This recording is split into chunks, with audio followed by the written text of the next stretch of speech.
사랑하는 성도 여러분, 오늘 우리는 기독교 신앙의 가장 중심에 있는 질문, 그러나 때로는 가장 큰 오해를 낳기도 하는 주제에 대해 함께 묵상하고자 합니다. 바로 예수 그리스도의 십자가 죽음의 의미, 그 중에서도 형벌대속이라는 개념에 관한 이야기입니다.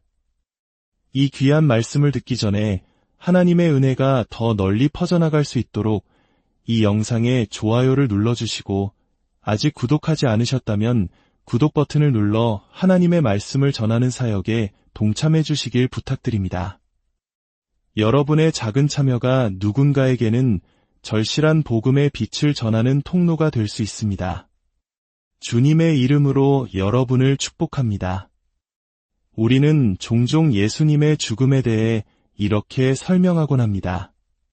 하나님은 우리의 죄 때문에 진노하셨고 그 벌을 누군가는 받아야만 했다. 그래서 하나님은 자신의 아들인 예수님을 우리 대신 벌하셨고 그 덕분에 우리는 용서받고 천국에 갈 수 있게 되었다. 이 설명은 부분적으로는 맞는 말처럼 들릴 수 있습니다. 하지만 이야기가 전달되는 방식에 따라 우리는 하나님에 대한 끔찍한 오해에 빠질 수 있습니다. 마치 폭군과 같은 아버지가 분노를 참지 못하고 몽둥이를 들었는데 그 매를 힘없는 아들이 대신 맞고 쓰러지자 아버지는 만족하고 우리는 그 덕에 위기를 모면한 것처럼 말입니다. 이러한 그림은 많은 사람들, 특히 젊은 세대에게 하나님을 마치 분노에 찬 폭력적인 존재로 오인하게 만듭니다. 세상을 이처럼 사랑하사 독생자를 주셨으니라는 요한복음 3장 16절의 위대한 사랑의 선포가 어느새 세상을 이처럼 미워하사 독생자를 죽이셨다는 끔찍한 이야기로 예곡되는 것입니다. 오늘날 가정폭력과 아동학대의 상처가 만연한 세상 속에서 이러한 하나님 이미지는 사람들에게 위로가 되기는커녕 또 다른 상처와 거부감을 안겨줄 뿐입니다. 그렇다면 우리는 이 문제를 어떻게 바로잡아야 할까요? 저의 역할은 단순히 기존의 신학적 전통을 비판하고 수정하는 데에만 있지 않습니다. 저의 평생의 사명은 신약 성경 본문으로 돌아가 마태, 마가, 누가, 요한, 그리고 사도 바울이 예수님의 죽음을 어떻게 이해하고 증언했는지를 1세기 역사가의 눈으로 깊이 탐구하는 것입니다. 성경이 말하는 예수님의 죽음의 의미를 온전히 이해할 때 우리는 비로소 지난 2000년간의 역사 속에서 생겨난 예곡들을 바로잡고 복음의 진정한 광채를 발견할 수 있습니다. 핵심은 이것입니다.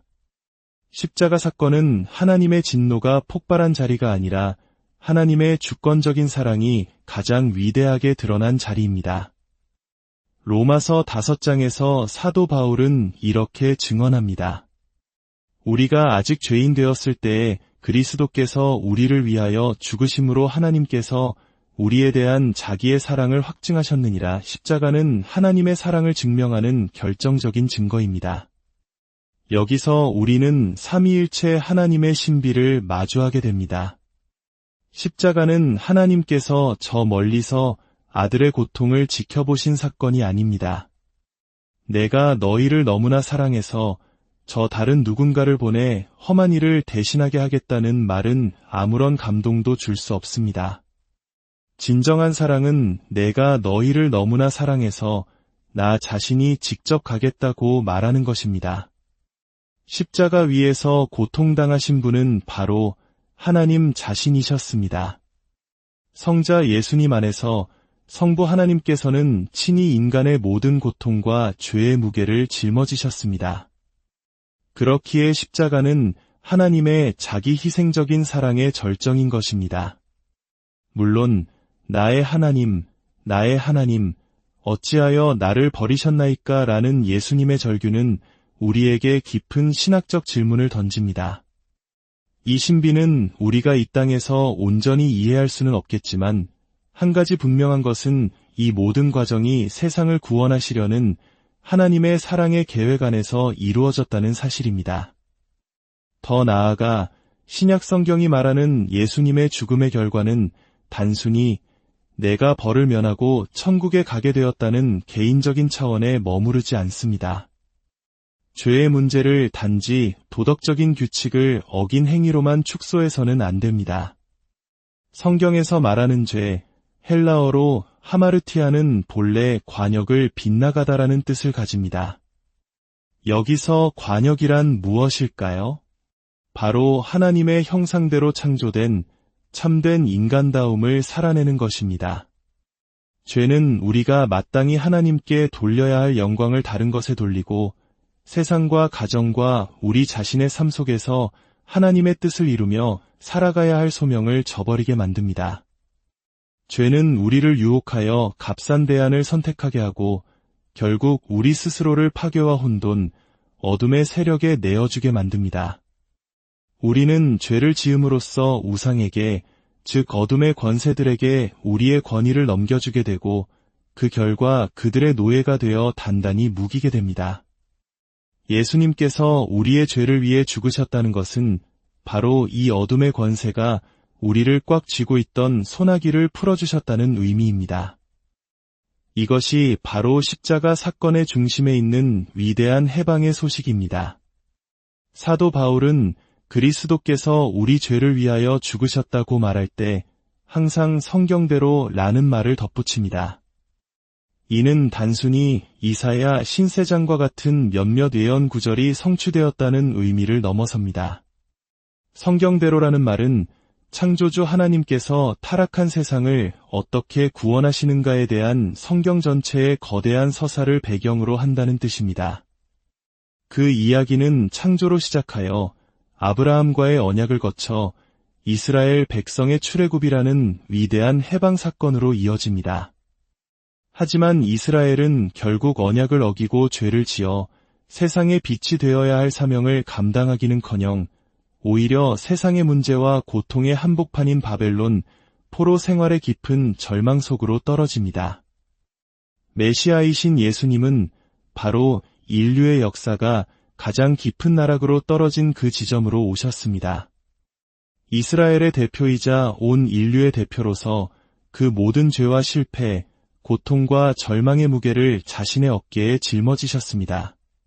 그분은 이스라엘의 포로됨을 홀로 감당하심으로써 역설적으로 온 인류를 죄의 포로 상태에서 해방시키고 새로운 창조, 새 시대를 여셨습니다. 그렇다면 십자가 위에서 문자적으로 무슨 일이 일어난 것일까요? 로마서 8장 3절과 4절은 이 신비를 가장 명확하게 설명해 줍니다. 율법이 육신으로 말미암아 연약하여 할 수 없는 그것을 하나님은 하시나니 곧 죄로 말미암아 자기 아들을 죄 있는 육신의 모양으로 보내어 그 육신의 죄를 정하사 놀랍게도 바울은 하나님께서 예수님을 정죄하셨다고 말하지 않습니다.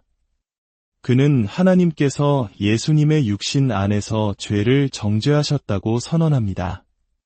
마치 하나님께서 율법을 통해 인류의 모든 죄를 한 곳, 즉 이스라엘의 대표이신 예수님께로 유인하신 것과 같습니다.